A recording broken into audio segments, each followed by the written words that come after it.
Long before men carried it in stories, the trident belonged to the sea itself. The Greeks said it was forged by the Cyclopes, in fire hidden beneath a mountain, and given to a god who could shatter the ground simply by striking it against stone. Poseidon, lord of the ocean, brother to Zeus. The only being in their mythology trusted to hold a weapon capable of calling up earthquakes and tidal waves in the same breath. That weapon doesn't exist anymore. No museum has it. No vault protects it. So today, we're not going to look at Poseidon's trident. We're going to forge it out of rust. What you're looking at right now used to be nothing more than a hook. Old, pitted. The kind of metal most people would have thrown away without a second thought. But steel doesn't care how it's been treated. It doesn't care how long it's been forgotten in a pile of scrap. Put it back into the fire, and it remembers exactly what it's capable of becoming. That's where this starts.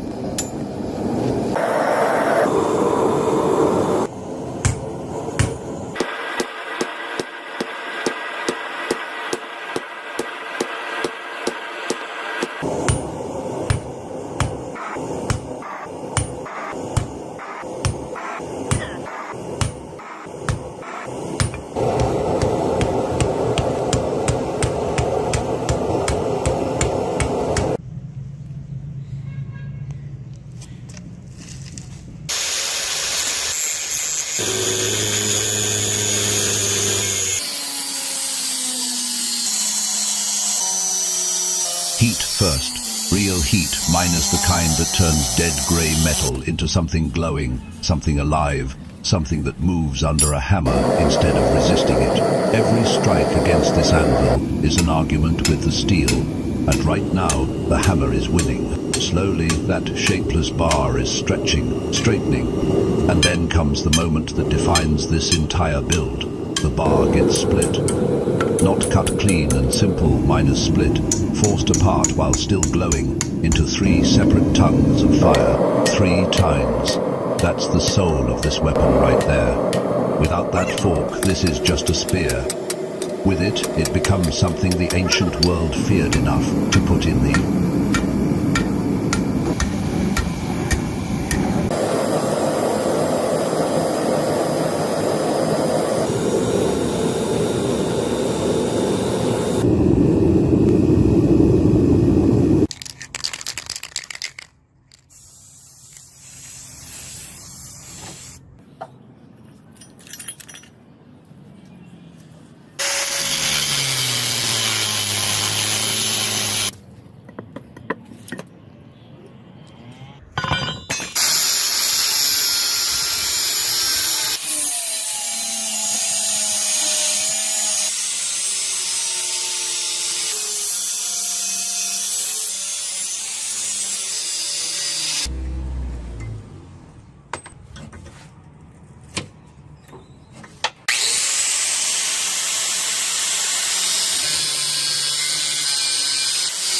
hands of a god.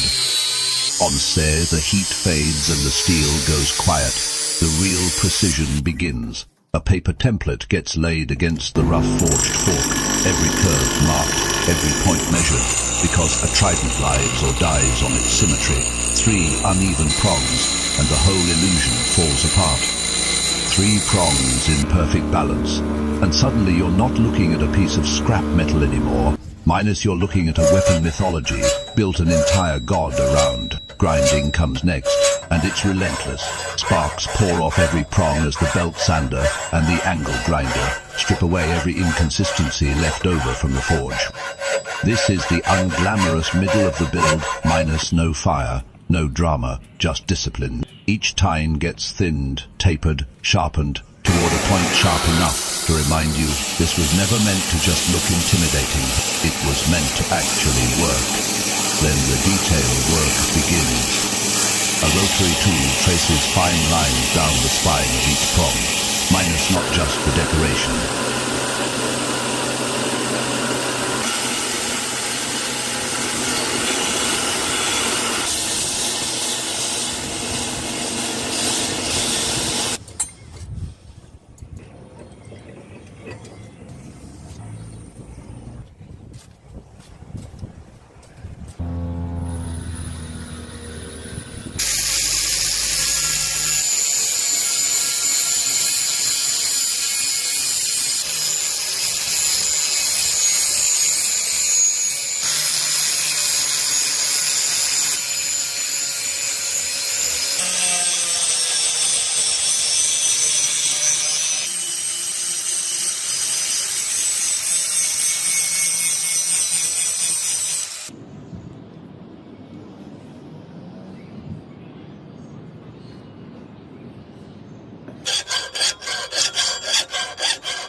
cut for structure, the same way fullers have lightened blades for thousands of years without weakening them.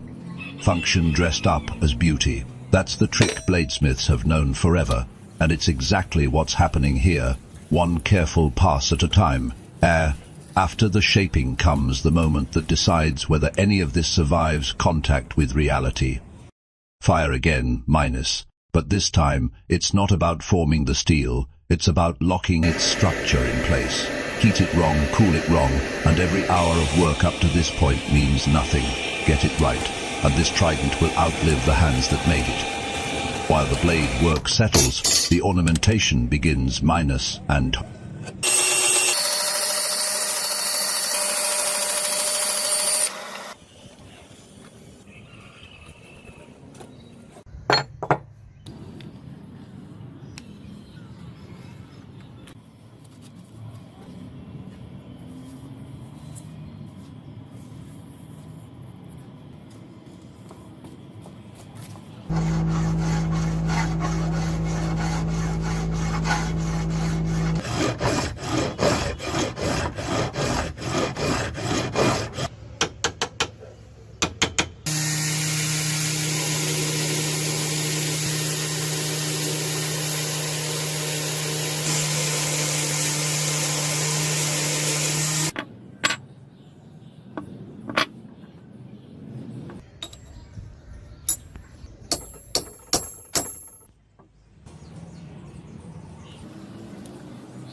This is where the piece stops being a tool and starts becoming a symbol.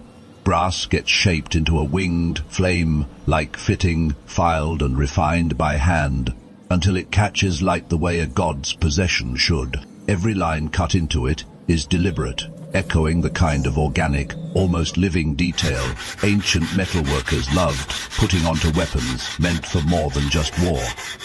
The haft comes together next minus twisted brass, carved with a scaled wave-like pattern climbing along its length, like the texture of something that's lived underwater far longer than it's lived in anyone's hands.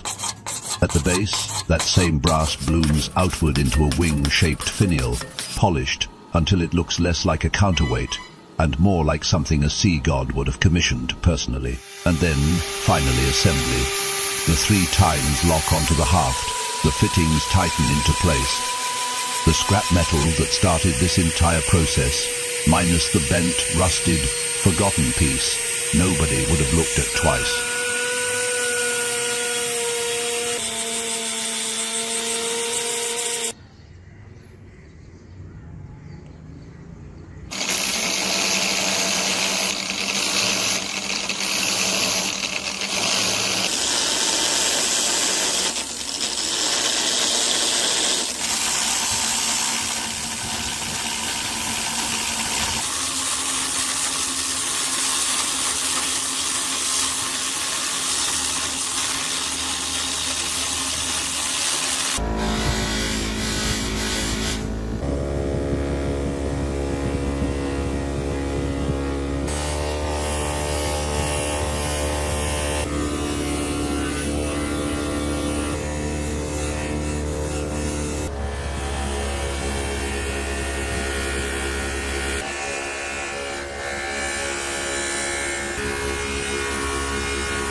Completely into something else entirely. What's left is a weapon shaped by myth and built by hand. 3 tines, sharp enough to mean business, a haft carved like the surface of the sea, a pommel that looks like it was pulled from beneath the waves instead of built on a workbench. This is Poseidon's trident, the way it might have looked if a god really did need to walk into a forge instead of just willing it into existence. Not a replica behind glass, not a prop. Something built the same way every legend like this actually starts, minus with patience, with fire, and with the refusal to let ruin stay ruin. If you want to watch the next piece of scrap become the next legend, you already know what to do. Subscribe, hit the bell, and I'll see you at the next forge. Ha ha!